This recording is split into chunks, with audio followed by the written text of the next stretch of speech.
Italy. So we spent a grand total of, drumroll please, we were just guests at a destination wedding for the very first time, and we want to break down how much it costs for us to attend. Now, this has already been a pretty expensive year for us, at least more than usual. Before the invite for this wedding came our way, we had already planned a trip to Spain and Portugal. I was already a bridesmaid in my friend's wedding. So obviously the theme of this year has been spending money on traveling and weddings. So this kind of tied it all together. Now, we like sharing these expenses on the channel because I think it's really easy for people to talk about how they're saving and investing their money, because that's a positive thing to do. And on the other hand, they do share what they're spending money on, but not exactly how much money they spent and how much these experiences cost. So we want to talk about that too, both for transparency purposes, but also to give some insight on how much it could cost to go to a destination wedding, because it definitely cost more than we even expected, and this is us trying to kind of plan and budget it out. Now, of course, the exact cost is going to depend on the destination of the wedding, what the wedding events are, lots of different factors in there, but in general, there are probably going to be some additional costs that you didn't think of. So that's what we're going to get into and cover today. So we were really excited to be invited to this wedding because it was for friends of ours that we actually made through this YouTube channel, which was really fun. We've gotten closer to them over the past year or so now, and we were just really excited to be included and get to celebrate them, especially since we're friends with both of them as a couple. Now, the wedding itself was in Lake Como, Italy, basically in very northern Italy. There's this lake that's basically shaped like an upside down Y.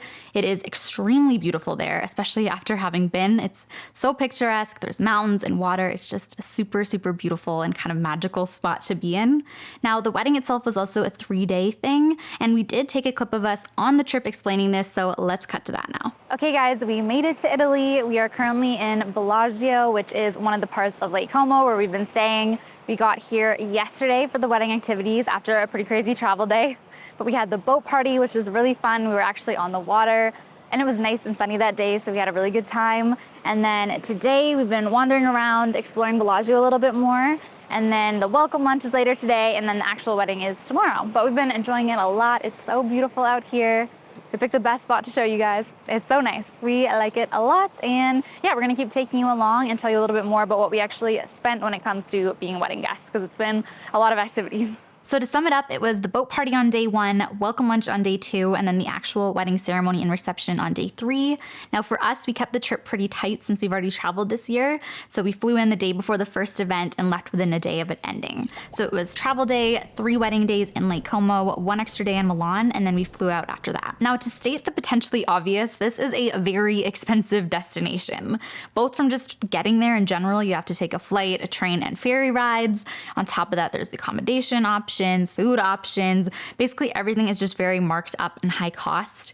A lot of that we didn't know when we first got the wedding invite. We mostly learned this through, of course, researching the trip in advance, but a lot of it from actually being there and seeing just how expensive it really is. But we did do our best to keep our costs and expenses as tight as possible. So the first expense was the flights. Now, this one's really interesting because if you guys have seen any of our other videos, you know that we love to do things well in advance. So when it comes to booking things, we would have ideally loved to do things like, months and months and months ahead.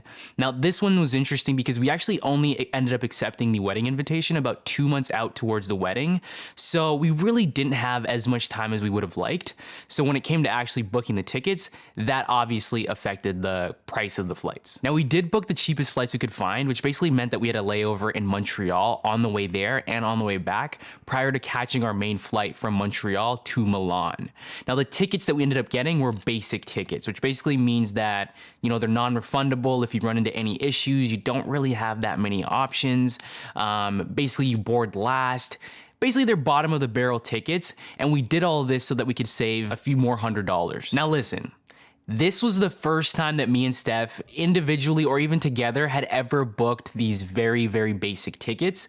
And it honestly turned out to be this really, really big headache. So I'll give you guys the backstory. Basically, me and Steph get to the airport. We're sitting, we're grabbing some food, we're chilling, we're talking about how our flight's gonna be. We're super excited. And then all of a sudden, I get a text from the airline saying that we've been automatically rebooked onto a new flight to Vienna instead of Montreal to Milan.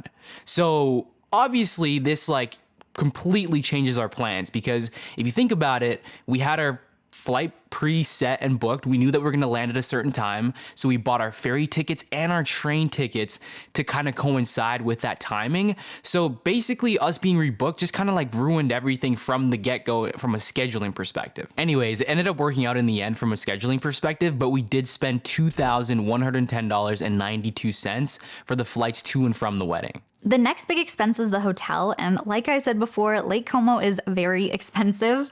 There definitely are areas around the lake that you can stay in that are slightly lower cost relative to how expensive it is there, but for us, well, also, we would have stayed in those lower cost areas if it was our own vacation and we were setting the schedule and doing all of that. But because we were there for a wedding, we had to take into account the different wedding activity locations that we had to be in. We'll actually throw up a map here so you can see the different spots that we had to be. But because of that, we decided to stay in the most central location to make it a bit easy for us to get around. So after we picked that location, we ended up picking a 2-star hotel to stay in. Again, this is to try and keep it as low cost as we could given the circumstances. And honestly, from the pictures online, it didn't look like a very great spot. We were pretty ready for it to be like a shitty place to stay and just be somewhere for us to like store our stuff and to change and sleep. But it actually really surprised us, which was so nice. It made me even more glad that we went with the 2-star hotel and didn't spend more money because it was really beautiful there. The hotel itself was pretty great. Obviously, there were some nods to it being a 2-star hotel, like pretty outdated bathroom, things like that. But it was really spacious considering online it looked like it was going to be super tight. It was spacious. The views were beautiful. We actually somehow got like a partial lake view as well, which was so nice. We also got great weather when we were there too. So it was sunny. The room was bright. We were really happy with it. And on top of that, Bellagio itself, which was the town in Lake Como that the hotel was in that we ended up staying in, it was just so nice there. It was calm. It was peaceful in the mornings. I think it's one of the more touristy areas, but not that many people actually stay overnight there. So we would go out every single morning and explore. That's something else we did too to keep the costs down on top of staying in a 2-star hotel. We also didn't spend additional time or money doing other activities while we were there outside of the wedding events. Instead, we just explored the area that we were staying at. So we would get up early-ish in the morning, have breakfast, wander around, and it was just so nice there. We spent a lot of time checking out the water. You'll see from some of the scenery and stuff we throw in there too, but I'm getting back in the zone of remembering it. It was just really nice there. So we ended up spending $1,178.27 for 4 nights. So it was about $295 a night, which is still so expensive, especially for what's labeled as a 2-star hotel. But considering what we saw for that timing and in that area, it was still cheaper than some of the other options, so that's what we ended up with. Now on top of that, we did spend 1 extra night in Milan before we flew out the next morning pretty early, and that cost us $271.39 for 1 night. Then the other expenses we had were the other transportation costs. So this included 3 train rides. So this would be from the airport to Como, from Como to Milan, and then finally from Milan to the airport back on our way out. Now, when it comes to actually using the trains, we found it really, really easy to use, really, really accessible. They were also very decently priced. It was more so the overall cost when we're looking at transportation that kind of gets pricey. Overall, we spent a total of $135.03 for the 3 train rides for 2 people, which once again does add up. So we also had to take ferry rides from Como to our hotel in Bellagio, from Bellagio to the welcome lunch and back, and then ultimately back from Bellagio to Como. Now, all of these ferry rides added up to about $112.63 for 4 ferry rides for 2 people. Now, when it comes to the food, one thing that was really amazing about our hotel is that they actually served breakfast. Now, this one was honestly like a pretty huge surprise. Like we knew going in that they served breakfast, but we didn't know what that meant. We didn't know how good the breakfast was going to be. So it actually turned out to be really good, which was a huge surprise. They had eggs in the morning, like, you know, toast, like very basic breakfast, but also like breakfast where you know that you're gonna have like sustenance and like you're gonna be good for the day. And also like they had this very nice terrace, and whenever we would walk in, the person working there would ask Steph if she wanted her usual cappuccino in the morning, so they would bring it out to us.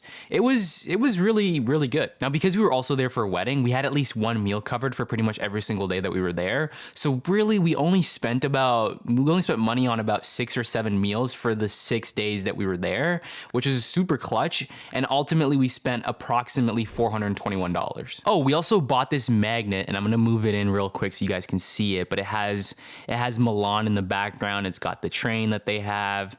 But yeah, it was $2.50. It was kind of like our small little souvenir. Ideally, I would have wanted one from Lake Como because that's where we spent the majority of our time, but you know, we'll make do with Milan.